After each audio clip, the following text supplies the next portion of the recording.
What's happening, guys? Coach G coming at you. Told you get this video. Here it is. But first things first, I could go into specifics if I needed to, but overall, you guys just flat out impressed me.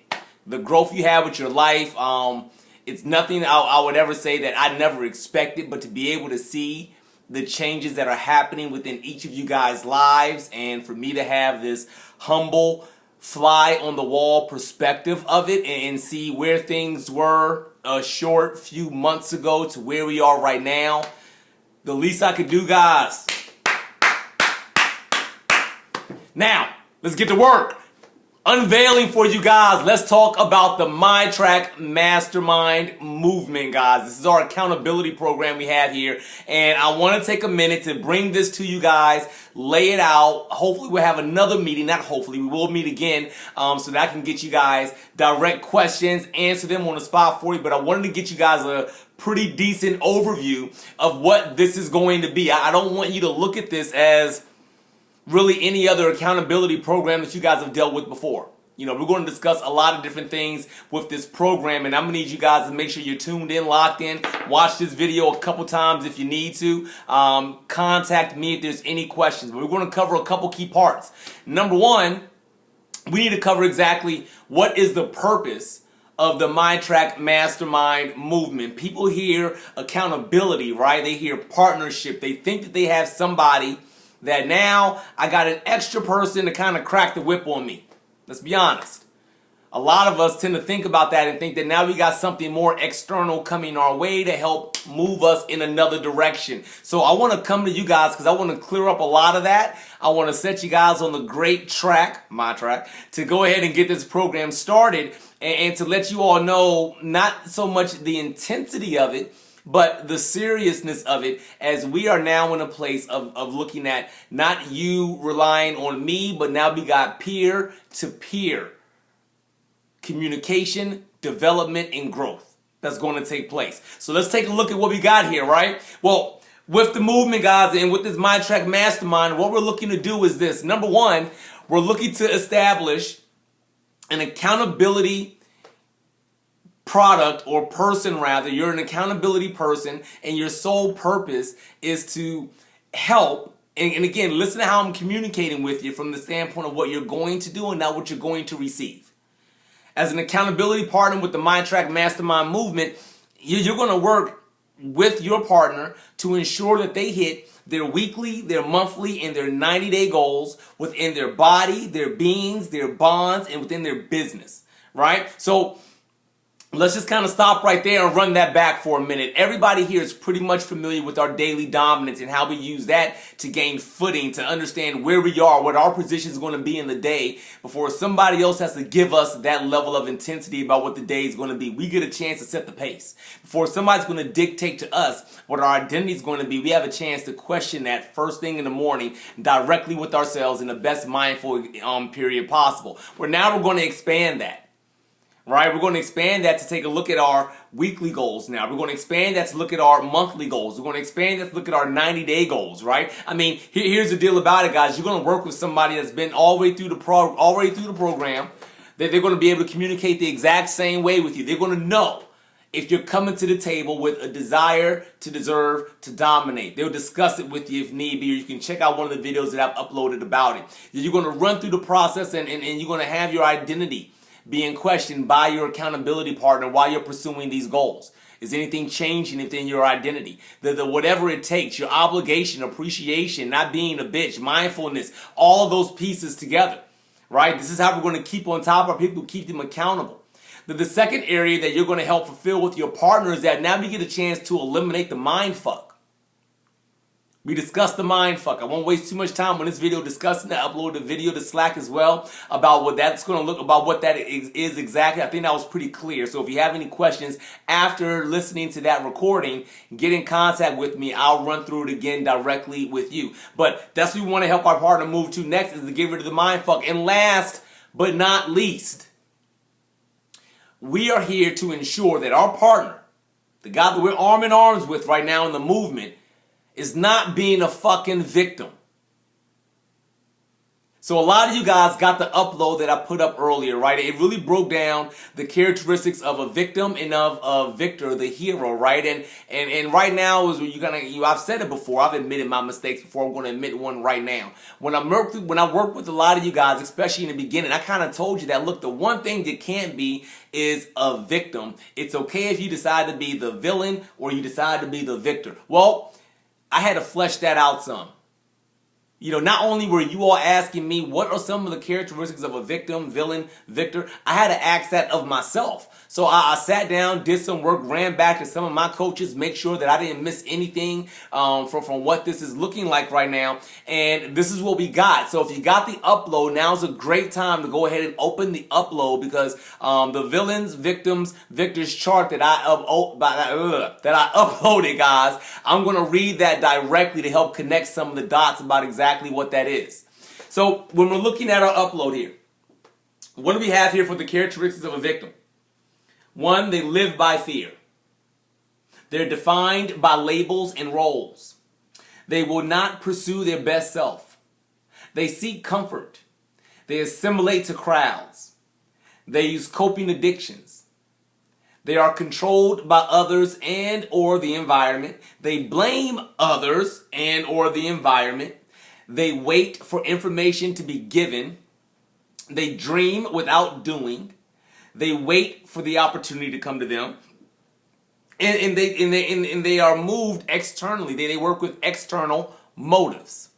So now let's flip the script all the way over 180, right? What do we got for our heroes, right? Well, what does a hero look like? What does the anti-victim look like in this scenario? Well, one, instead of living by fear, they live by trust. We also see that they're defined by their identity. We see that they don't settle and they expand their own limits. They're willing to be uncomfortable. They celebrate uniqueness. They have selfish, healthy living habits. They have independent values. They take ownership. They seek applicable knowledge. And I want to hit that home, guys. A lot of us are knee deep in some great professions right now, so we know what that means. You know what it's like being told the busy bullshit work to do at your job, and then wait a minute. Really, that's the one thing I got to focus in to get the damn job done and meet my bottom line. That's what I mean by applicable knowledge. The information you can really use. Like right now, I still ain't figured out how to use K and N in a sentence and when that was going to cost me money. Right? I may not know how cosine and sine is going to cost me money. But please understand, when it comes to adding, subtracting, multiplying, dividing about regular numbers, I got that down. That was always applicable to me. Next, they are mindful.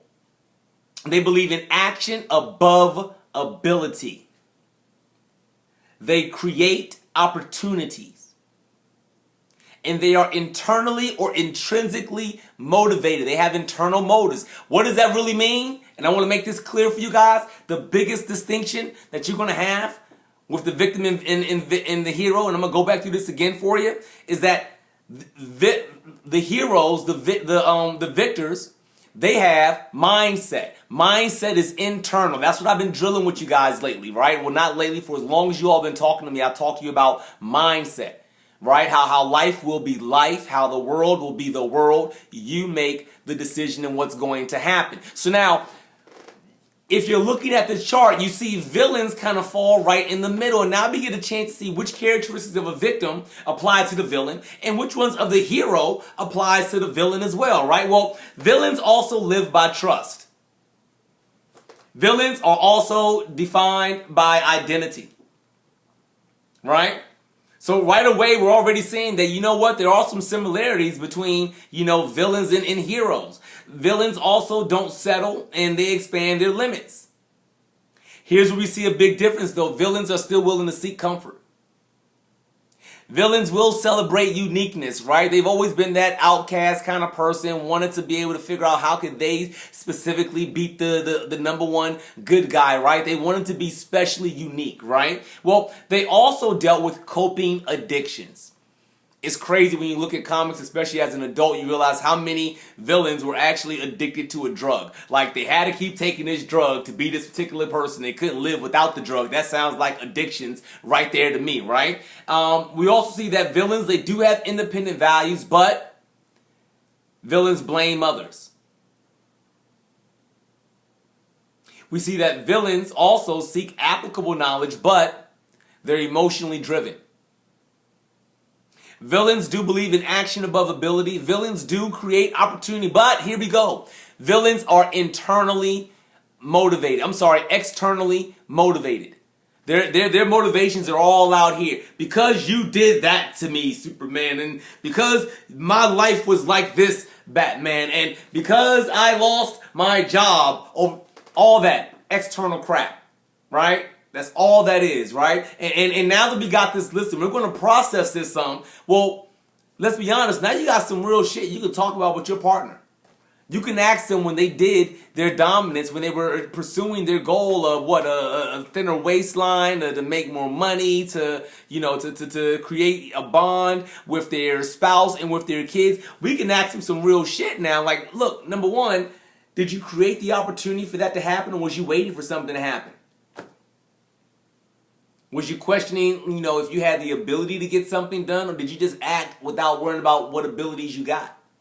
I'm not saying try to fly when you can't fly. What I am saying is that, look, if you can't provide a lavish night out for your wife to be able to bond with her, what the hell can you do? That can't be the only plan when you're broke. Is to say, I need to spend $5,000 on my wife in one night in order to connect and bond with her.